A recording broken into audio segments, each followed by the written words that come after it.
Hi everyone, welcome to Vedantu J English. I'm Diksha Kaushal, your chemistry master teacher. So everybody, let me know in the chat box if I am clearly visible and audible to all of you or not.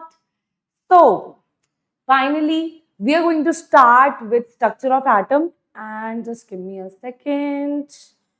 Uh, uh, uh. Yes. So guys, finally we are going to start with structure of atom, which is a very important chapter, right? And it forms the base of not only organic, inorganic or physical, all of them, right? Because here we are going to talk about atom, that is the base of chemistry. We are going to talk about that, what exactly is inside an atom, electrons, protons, neutrons, how they are structured inside the atom, right? How they are discovered. Then we will talk about the mass number, atomic number, then models of atoms. First is your Thomson model and Rutherford model that you have done in your 9th class as well. We will move towards Bohr model, that will be new to you and which is a very important topic for your exam point of view. And then we will move toward quantum numbers, which is again a very important thing for your exam point of view.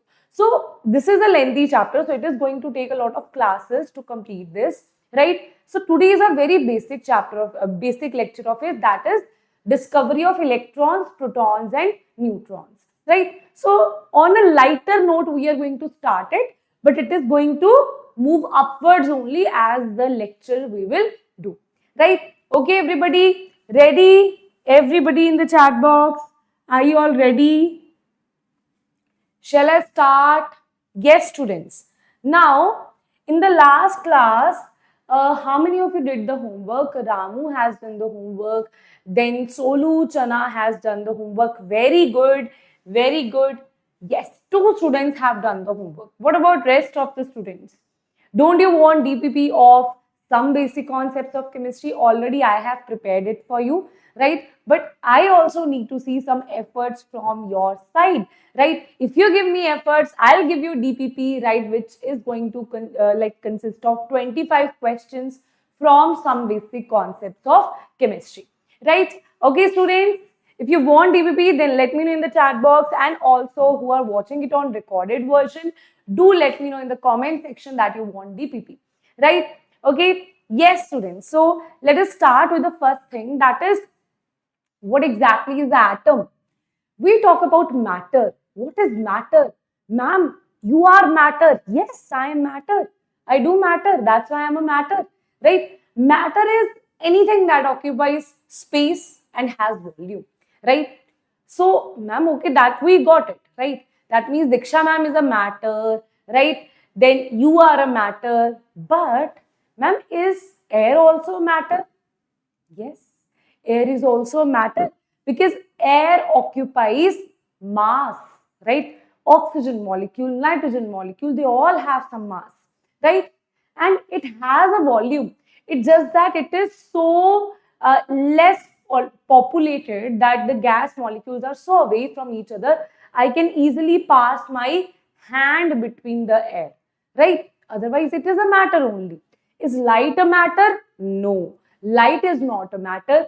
How light is not a matter?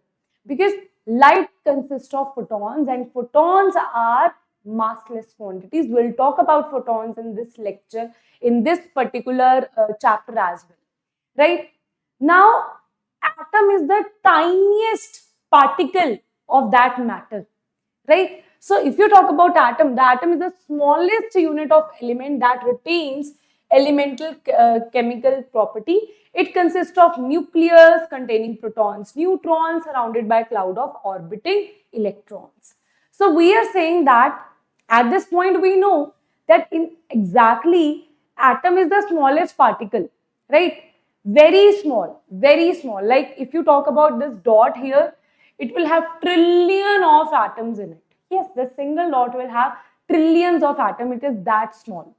Now, if I say about atom, now structure of atom means it is made up of something, right?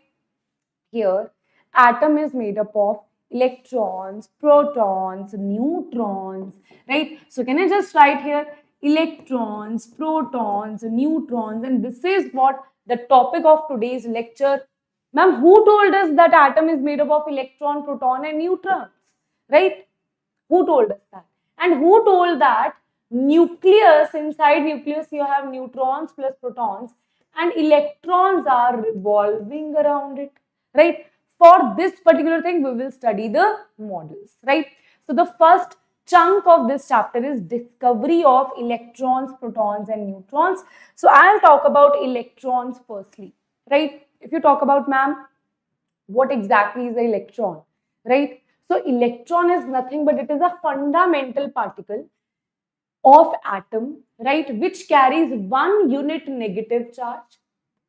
Its relative charge is -1, right, and has a mass nearly equal to 1 by 1837 of atom, and that too hydrogen atom, right? This is what we are saying. That electron is very, very, very, very small, that its mass is, hydrogen atom is also very small, but its mass is 1 by 1800 times of hydrogen atom, right? It is very small.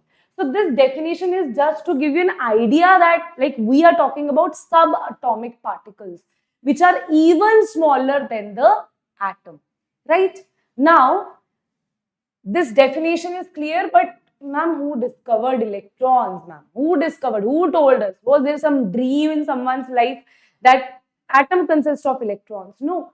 So at that point, what was happening that everyone was discussing about that, hey dude, let's do this discharge tube experiment. It was going on. Like in today's generation, what is going on? Artificial intelligence is going on, right? We all are talking about artificial intelligence, how it is going to replace human beings and all that, right? Everyone wants to learn that. No matter you're in a job, you're a student, we need to talk to ChatGPT for our problems, right? Isn't it?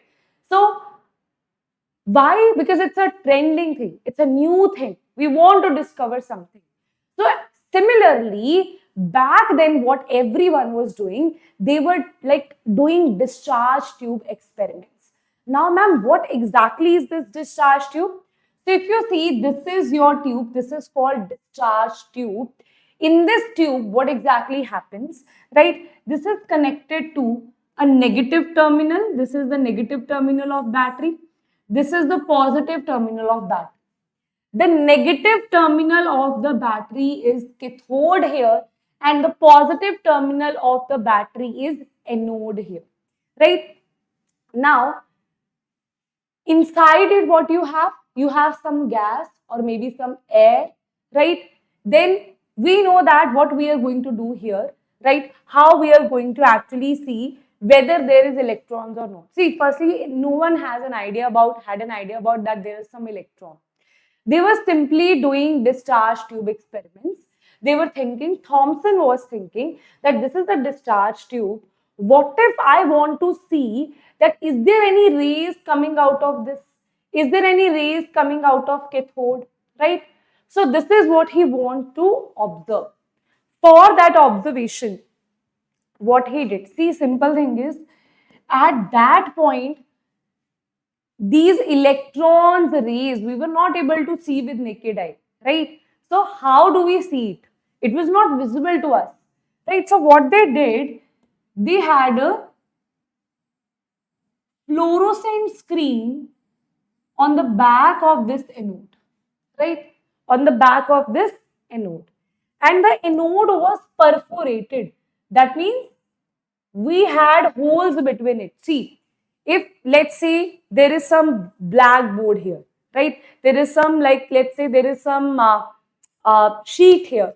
Something is attacking this side, right? So let's say this is hand only. Let's talk about hand only. Some ray is coming here and it is attacking here. If this ray, and here I have something, some fluorescent screen on which if this ray is going to strike, it will glow, right? So this ray is attacking. In between I have this hand. Now this ray will not be able to go beyond this, right? So that's why he said that this will be perforated, right? That means it will be spaces inside it. There will be holes inside it. So now what will happen? This ray will come, and here it will pass through it, and this is your fluorescent screen where it will blink, and you will get an idea. Oh my God, something is there. Some ray is coming out here, right? Right now from this experiment, we just know that some ray is coming out here. Why? Because from the, we don't know it is negative, positive, we don't know. But some rays coming out here from the cathode, which is striking the fluorescent screen and having a blink over there, right? So that's why they are called cathode rays, because they are coming out of cathode. Now, the next question is, ma'am, this you have done, but ma'am, in the discharge, see, actually it looks like this. This is your fluorescent screen. This is your fluorescent screen. This is anode. This is cathode. And what is happening here? From this cathode, it is coming, and it is joining here, making a blink here, glowing effect here. That is showing us that there is some rays that are coming out of cathode rays that we call cathode rays, right? Coming out of cathode, that is called cathode rays. Now, very important thing, that is inside the discharge tube, you keep low pressure and high voltage. Now, can you tell me a reason behind it? Why you keep low voltage, why you keep low pressure and high voltage? Let's see, right? Because this also they can ask you, right? If I say low pressure, for that, what I'll do, I'll have a vacuum here, right? This to vacuum pump, right? So this is the vacuum pump that is going to take out extra gas here. Now, why we want to have less atoms of gas? Because we don't want that there should be too much crowdedness inside the discharge tube, right? Otherwise, atoms will start colliding with each other only, right? That will not give us the proper explanation, that will not give us the proper like experimental evidence, right? So that's why what we did, we made it low pressure so that there are only few atoms here, so that we can see that with the low pressure, each ray, each glow we are able to observe. If there are so many atoms, at every point there will be glow. So the distinction will not be there. So that's why we keep it low pressure to observe, to have good observations. Then there is high voltage. Now tell me, why high voltage? See, if high voltage is there, this negative charge is going to be more. This positive charge is going to be more. So what will happen? Because of this charge potential difference here, what will happen? This negative rays that are coming out here, right? And let's say I am saying that there is low potential. The potential is very low. This positive potential will be very low. If here some negative rays are coming out, then this positive will not be able to attract that negative, right? To that much extent, right? So that's why we keep it very high battery, very high voltage, so that this evidence we can observe properly, so that this negative rays are attracted to this positive also, right? So that it's not like the negative rays are coming very slowly, but because of this high positive charge here, these negative rays are attracted by the positive anode, right? So let's see this theory part here. First thing is, we are talking that a discharge tube is made up of glass about 60 centimeter long, containing two thin metals, electrodes, that is a Crookes tube. The negative electrode is cathode, positive is anode, that I told you, this is important. Then low pressure about 10 raised to minus 4 and a high voltage about 10,000 volt. Invisible rays originated from cathode and producing a greenish glow behind the fluorescent screen. Perforated anode passing from the perforated anode on the glass wall coated with fluorescent material, that is ZNS. These rays are called cathode rays, right? This all I have taught you. Tell me if till here you have any problem, students, any problem. Now, let's talk about the properties of these cathode rays, right? So different experiments were done, and what exactly are these rays, right? For that, what we did, First is the produced sharp shadow of the solid object in their path, suggesting that they travel in a straight line. So what is happening here? Can you see this particular path? Can you see this particular photo? Now in this particular photo, what we are observing that this is cathode, this is anode, and here if there is a fan, anything, any object you place between these rays, it will cast a shadow here. Can you see this is the shadow? This is the shadow. Now ma'am, why does that, this and that? This is experimentally observed properties that these cathode rays are casting a shadow of any object, right? This suggests that, what does it suggest? This suggests that it's not like cathode rays are moving like this. No, they are moving in a straight line, because things that are in straight line, they can only cast a proper shadow, right? To cast a shadow, right, there should be proper straight line rays. Otherwise, it will not cast a proper shadow, right? So that means that is true. Second is, they behave similar to negative particles in presence of electric or magnetic field.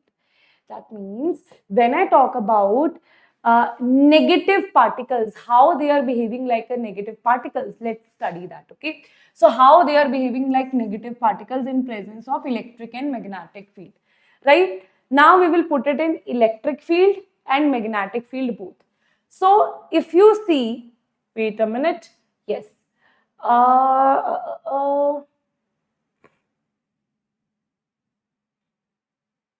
Wait a minute, acha, no worries.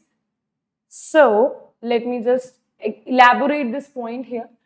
So what exactly they were doing, that how a negative particle should behave, right? They took some negative particles, how they were behaving in an electric or magnetic field, cathode rays were behaving the same way here, right? Next is, they were named electrons by Stoney.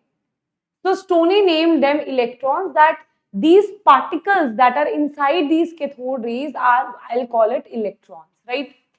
Then they make a light paddle wheel placed in their path rotate. So if you have, this is the light paddle wheel, if you're able to see this, it is here, right? It is over here, right? So this is the light paddle wheel, and here this is connected to the battery. This is the cathode, anode, this is connected to the battery. This is your, this electrode is your anode, this is cathode, right? So when they are moving here, what they observed, that if you place a paddle, it will start rotating, because some kind of energy it is producing. This means that they possess kinetic energy. A thing can only be rotated if it has some energy. That means it possesses kinetic energy, right?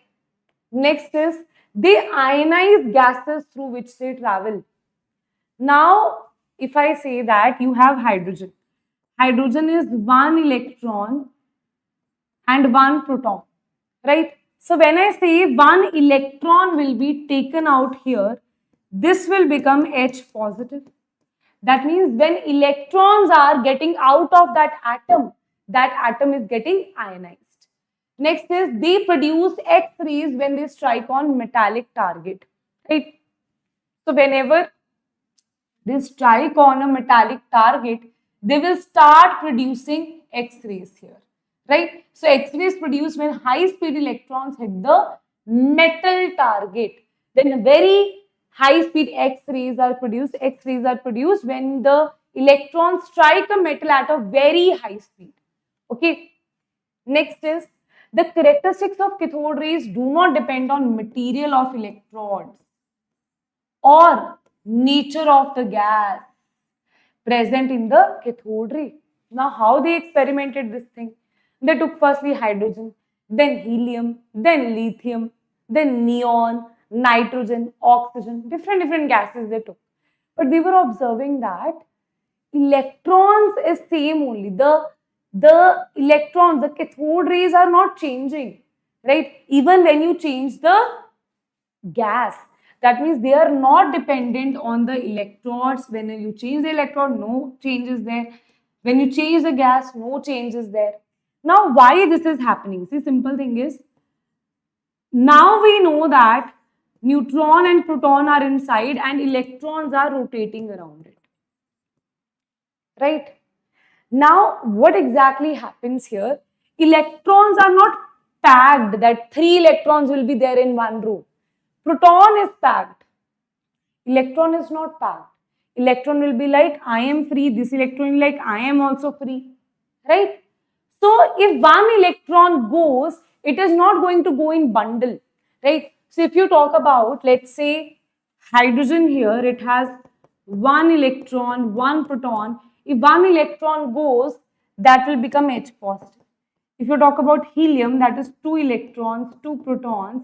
If 2 electrons, 1 electron can also go, that is helium positive. 2 electrons can go, that is helium 2 positive. Right? That means this electron is around the atom. If it is going, it doesn't mean that it will have to, bro, let's go together. No, it's not like that.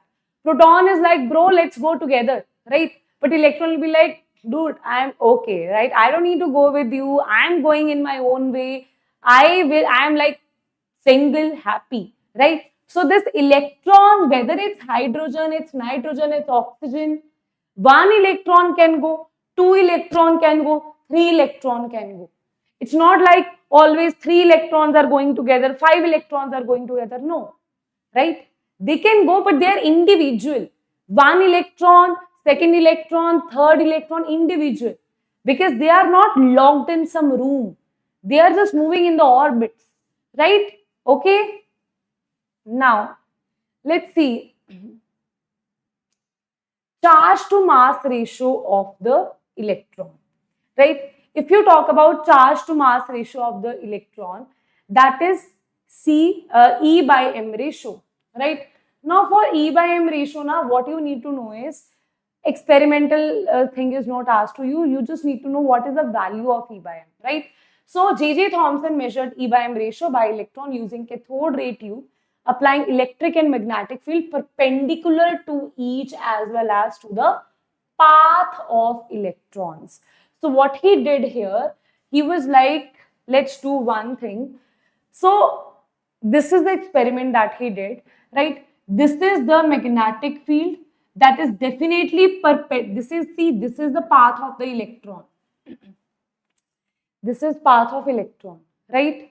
So when there is no electric field, no magnetic field, electron is like, I am moving in a straight line. Electron is moving in a straight line. But when there is magnetic field, when there is electric field, things will change. How it will change? So it is moving in a straight line. When you talk about a point, that is only electric field is applied, right? When only electric field is applied, it will move, deviate towards the positive terminal, right? Why, ma'am? Because electrons are negative, they will deviate towards something which is positive, right? So if you only apply the electric field that is positive and negative, this is the plates of electric field, right? In that case, electrons are moving straight, they will deviate towards this A because they are attracted towards positive. Okay. Second, B point is, okay, C point is when only magnetic field is applied. So when only magnetic field, there is no electric field, only magnetic field is applied, they will move to this particular direction, right? That is this direction. You will see all of this in the fluorescent screen, right? Now they are moving in this particular direction. Third is because of this magnetic field, this is the magnet that you have. It will move in the opposite direction of when it was moving in the electric field. In the electric field, it was moving this, right? So in the magnetic field, it will move opposite to when it was moving towards electric field, right? Opposite of electric field, it will be there. Now, when you apply both electric and magnetic field, in that case, it will move in a straight line because electric and magnetic field will cancel each other, right? This you need to know, okay? I think my throat is going to get blocked for a few days.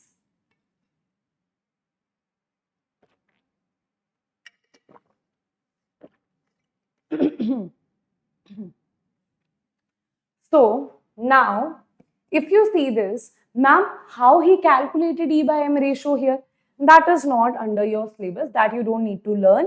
You just understand the experiment. By this experiment, what he did, to extent of deviation of electron from the path and presence of electric field, magnetic field depends upon charge, mass, and the strength of electric or magnetic field. So different cases he took, right?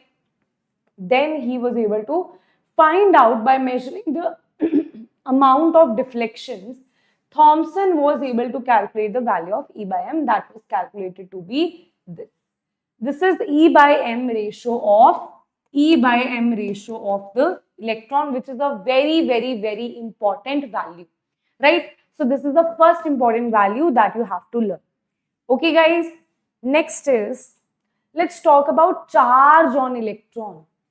How they calculated charge on electron. This was by Millikan oil drop experiment. Okay, so Millikan oil drop experiment. Let's understand that experiment. Okay. See what he did here. Millikan experiment, firstly, what he calculated. First question they can ask you, what he calculated from that experiment. His main objective was to calculate the charge. He calculated the charge. You already know E by M. He calculated the charge. Then from that you also calculated mass. But originally he calculated charge, because we also know E by M, so we were able to calculate mass also. But original, if they ask you what he calculated, was charge, right? Now let's see this. This is the kind of diagram that you will see in your NCRTs as well. So understand this experiment, what is happening. The picture may feel that, ma'am, what is happening here, but in reality it's easy only. So what he did, let's see, there is a cricketer in the cricket field. He will catch the ball, right? Similar thing is happening here. Okay. So see, there is this atomizer from where what we are spreading here is oil drops. So here we are spreading some oil drops. So I'll just make it like this. Okay. There are so many oil drops that we are spreading. Okay.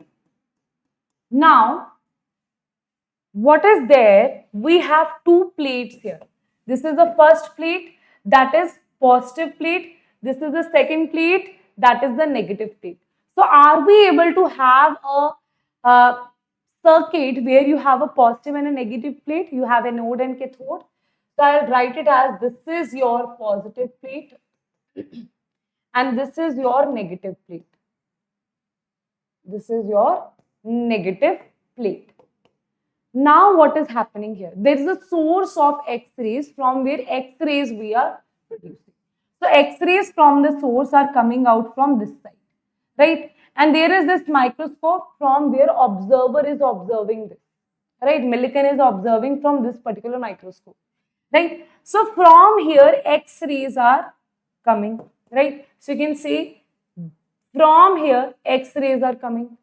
Now understand one thing, what all we are doing, right? Full thing is oil drops are coming from this side and here there will be a hole, right? From where oil drops can pass, and here you have X-ray, right? X-ray particle. X-ray particles are coming from this side, oil drops are coming from this side. It's like in a cricket field, this is your Virat Kohli and this is the ball, and Virat Kohli will catch the ball, right? Let's say there are 30-40 balls that is falling on the ground, right? So might be because he is Virat Kohli, he will be able to like gather 10 balls in just one round. 1, 2, 3, 4, 5, 6 like that, right? So it's about catch, right? So this oil drop is going to hold this X-ray particle into it, right? So what exactly is happening here? This is the oil drop, right? And here there will be some particles that it will hold, right? There will be some particles that it will hold, right? Now let's see one thing. If I say, ma'am, why this is happening? First thing, ma'am, how come X-ray is coming?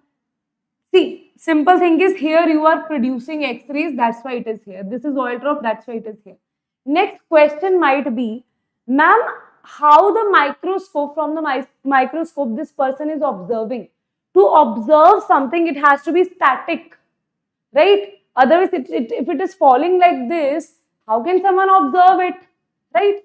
So this will become actually static. How this will become static? Two forces will balance each other. One is gravitational force, other is electrostatic force. Gravitational force wants it to go down, and electrostatic force is balancing it, right? Because this is the negative, this is the positive. So that's how it will be in a stationary position. Okay? So now, because it is in a stationary position, right, what they observed, they said that the overall charge here is Q and number of electrons that it is carrying is N and charge on one electron is E, right? See, we know that the overall charge in that oil drop will be because of the electrons that it is carrying, right? Now, if n electrons it is carrying and each electron has E charge, then the total charge will be Q, right? Now, can I say that E is equals to Q by N? Now, see, simple thing is Q will be defined experimentally. N will be defined experimentally from the experiment itself. That is not in your syllabus. Just understand that from this particular formula, he was able to calculate the value of E, right? So, Millikan conducted the magnitude of electric charge Q on the droplets is always integral multiple. He said it is always integral multiple of electric charge. He conducted various experiments here. He said that in first go, let's say it was x, in second go it was 2x, in third go it is 3x, in fourth go it is 4x. So it is always integral multiple of some digit here, right? So integral multiple of some value, and that value is nothing but it is this thing. So always the overall charge on the oil drop was coming out to be integral multiple of this. If there is one electron, it will be this. If there is two electron, it will be 2 into this. 3 electron, 3 into this. 4 electron, 4 into this. So that's how he calculated, because the overall charge was calculated experimentally because it was coming out to be always integral multiple. That's how he know that this is the base value which is multiplied by different values to get the charge Q. So this become your charge of electron, right? Okay. So as I told you, from here you can calculate the mass also. Mass is equals to, let's say, E by M is nothing but mass only, right? So you can say mass is equals to E by M. E is given, E by M you know, calculate this and you will get the mass of the electron as well. Okay guys, clear? Clear everybody, right?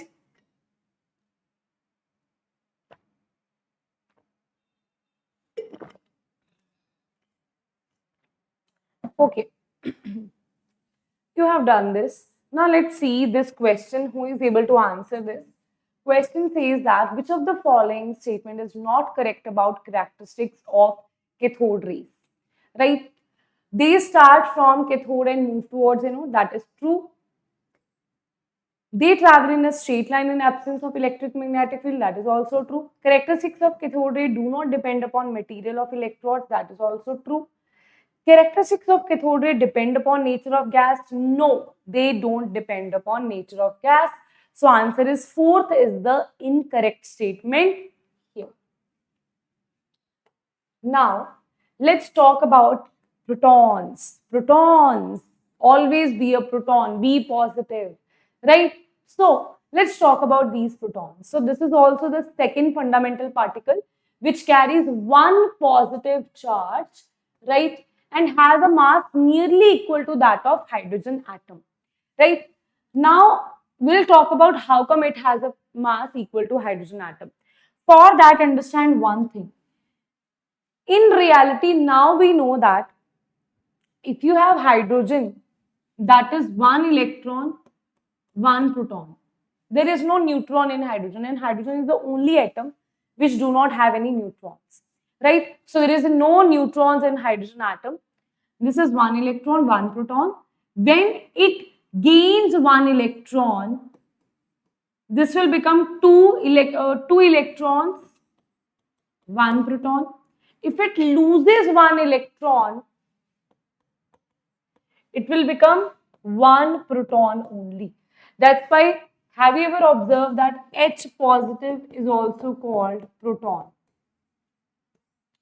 Because H positive has one proton only. So that's why H positive is called as proton. Now, one more thing to understand. Now that we know the structure of the atom, right? Electron, we can take it out, but proton, we can't take it out. Proton is not taken. Let's say you have, in some atom, you have 3 protons, 3 electrons. You can say 1 electron is taken, 2 electron is taken, 3rd electron is taken. You can't say that in total you are taking 1 proton, 2 proton, 3 proton. Not possible. Proton is like it is locked in a room where you can't take it out, right? So let's understand now what is happening in this particular discharge tube experiment. Now, if you talk about this discharge tube experiment here, this is same as that, but some things are opposite here, right? So if you talk about in this experiment, in before experiment, you had your cathode rays, right? That's why anode was perforated. But in this case, cathode will be perforated. Cathode means negative electrode will be perforated, right? And here you will have your deadness screen, where when this is anode, na? This is cathode. So from anode, when the rays are coming out, right, it is going through this hole and striking the fluorescent screen, right? So can you see now anode is not perforated. Now cathode is perforated, right? So you can write it here.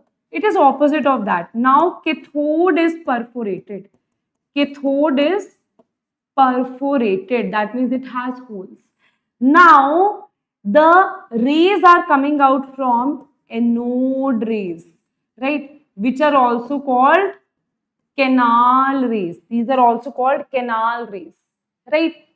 We will talk about how come this is happening, right? First thing is, the scientist Goldstein designed a special type of discharge tube. So Goldstein, there is such a it's a confusion, or I would say a big controversial statement, that is, who discovered proton, Goldstein or Rutherford, right?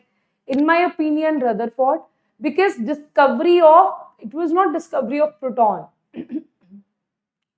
Actually, both did, but to some level, right? In your classes, they don't ask who discovered proton. But it's actually a very controversial thing. Some might say Rutherford, some might say Goldstein, some might say both. But the contribution of both led to proton discovery. If you see this here, discovery of proton experiment, Goldstein actually discovered canal rays. He discovered anode rays. I'll tell you how. Why we are not confidently saying that he discovered protons, that we will learn from the experiment. So guys, what happens? What exactly happens? If you talk about let's say hydrogen, it has 1 electron, 1 proton. If you talk about helium, it has 2 electron, 2 proton. If you talk about lithium, it has 3 electron, 3 proton. Right? Now, when I say that some proton is moving here, what will happen? Right? I am telling you that you can't take out electron, you can't take out proton, you can't say that minus 1 proton, it is 1 electron is left. Minus 1 proton, 2 electron and 1 proton is left. Minus 1 proton, 2 electron is left. No, this is absolutely wrong.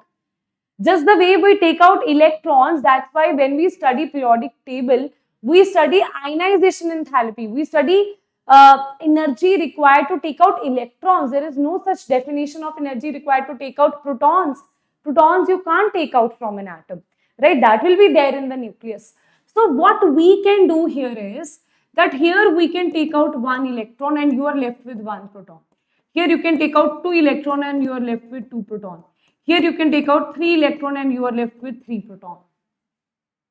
Isn't it? So protons you can't take it. Now also you can't say that here this is one proton, further I'll take one proton and this will be proton left. No. Proton you can never take it out from the nucleus, right? You have to get this thing that proton you can't take it out from nucleus. That's why electrons we can take out. That's why in this scenario, exactly what will happen, right? Firstly, what will happen? You will have a hydrogen gas, hydrogen atom, one electron and one proton. Firstly, one electron will be taken out because under high voltage, right? Energy will be high and the electrons can actually, now you will understand why high voltage was there. There I not explained you that much because I know that you will find it difficult to understand what ma'am is actually telling. Now it will be clear that high voltage was needed because we want electron to get out of that particular atom. If I want that, I need energy and that energy will be provided by high voltage, right? Because to take out an electron, ionization energy is required, that will be provided by high voltage, right? So now you take out one electron, it will become H positive, you will have one proton. So when you take out one electron, what is happening here? From this cathode, electrons are moving, right? Now you are left with only gaseous atoms, that is this ion. Now from anode, because these are positive, gaseous ion are moving towards cathode.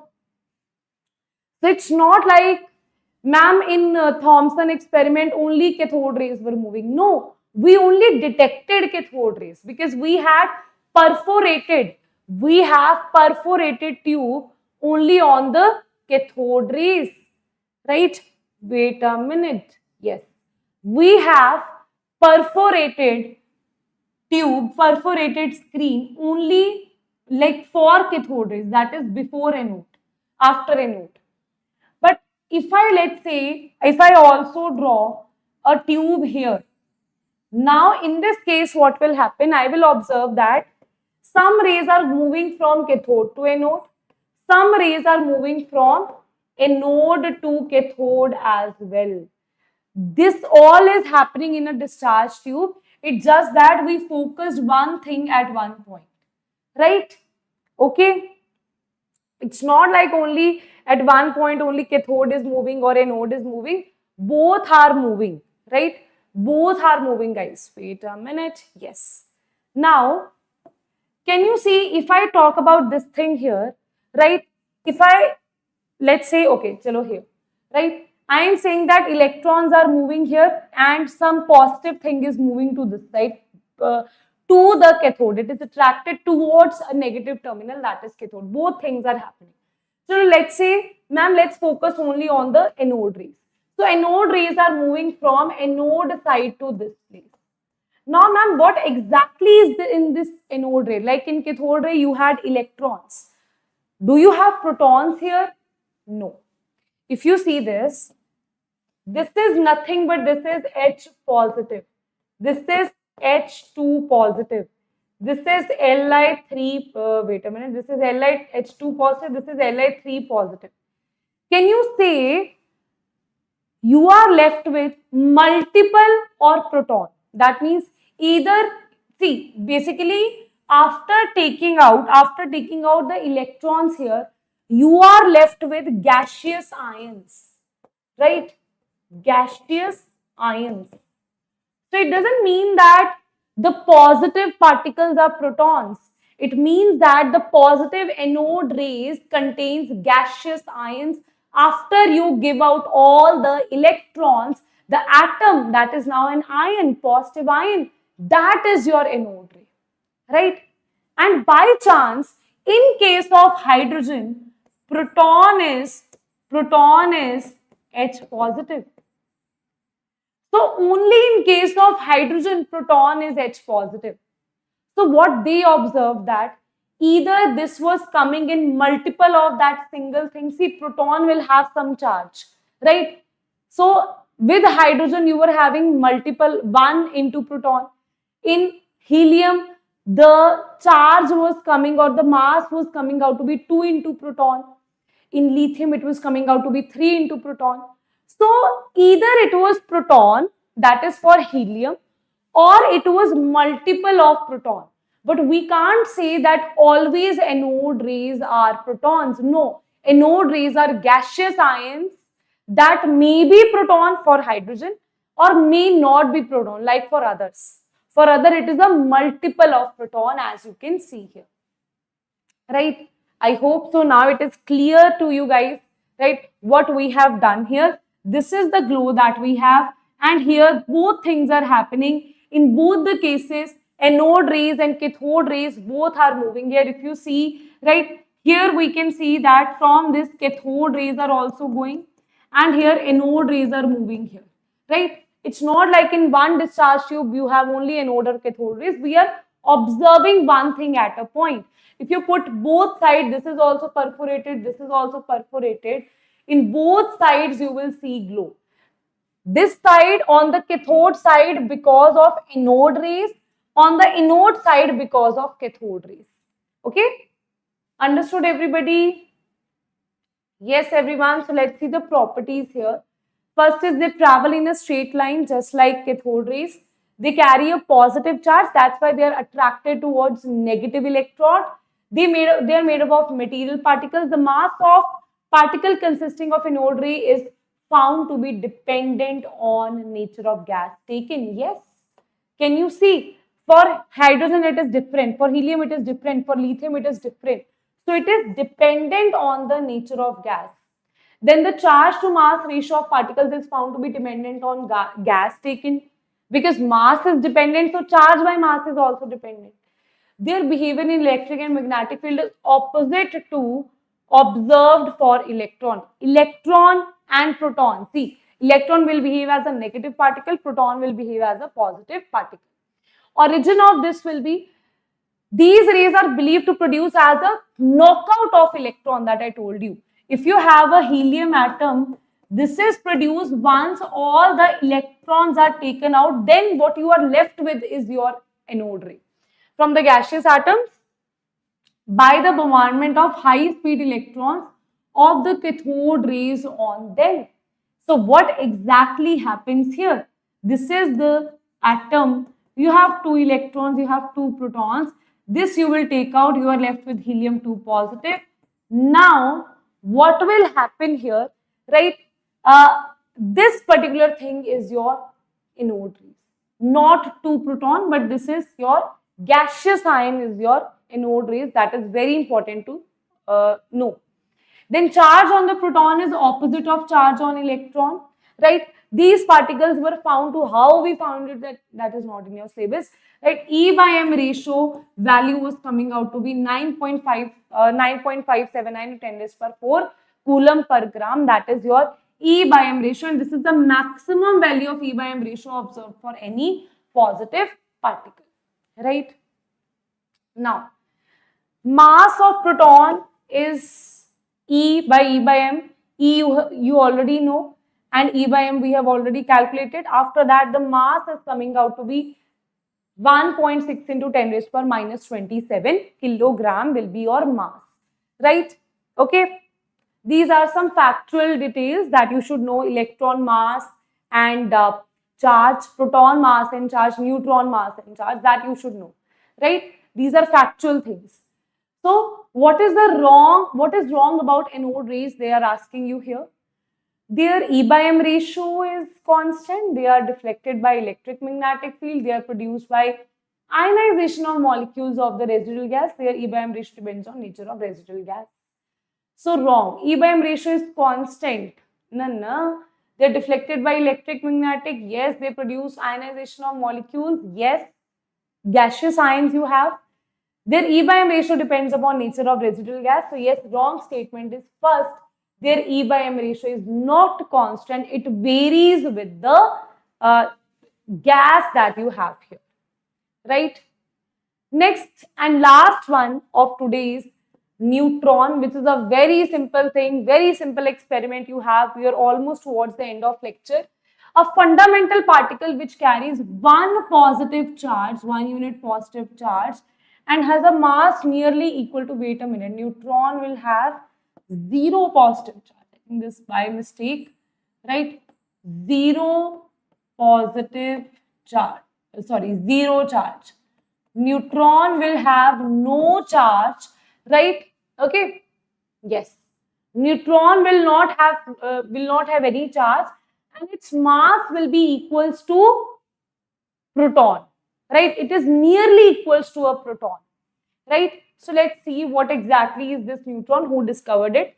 So theoretical experiment for the existing of neutron particle in atomic nucleus are put forward by Rutherford, right?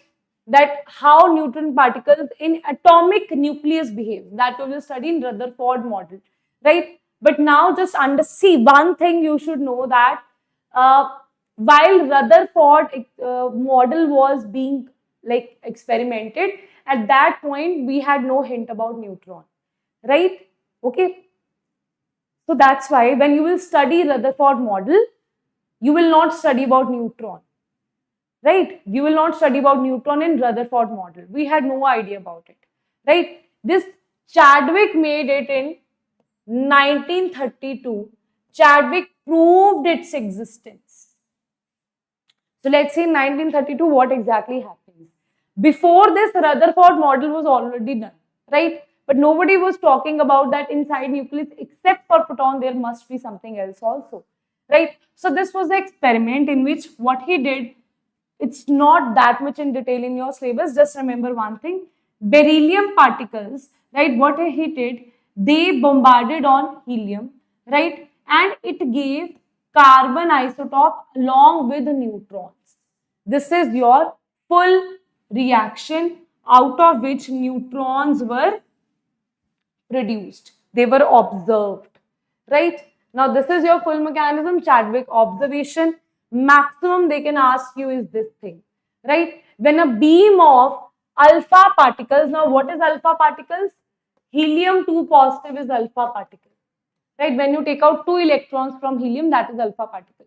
Is incident on beryllium, a new type of particle was ejected. It had made mass almost equal to proton.